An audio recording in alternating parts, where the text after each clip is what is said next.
Class 7-এর ইতিহাস chapter 2। তোমরা সবাই মন দিয়ে শোনো আর লেখো, আর সবাই লাইক আর সাবস্ক্রাইবটা দিয়ে দাও। সবাই লাইক আর সাবস্ক্রাইবটা দিয়ে দাও, তাতে আমার ইন্টারেস্টটা অনেক বেড়ে যায়। আমি প্রচুর প্রশ্ন উত্তর নিয়ে তোমাদেরকে সব বোঝাবো।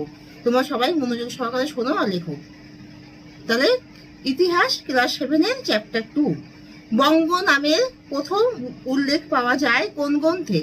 বঙ্গ নামের প্রথম উল্লেখ পাওয়া যায় ঐতরেয় রয়েকা অন্তুষ্টইয়া ঐতরেয় আরণ্যক গ্রন্থে।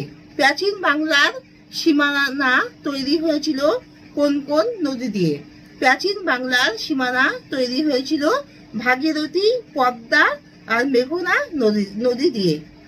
সকলোত্তর পথনাথ উপাধি ছিল। সকলোত্তর দন্তুসা ক লয়কা তয়তয় র সকলোত্তর পথনাথ উপাধি ছিল হর্ষবর্ধনের। কৈবর্ত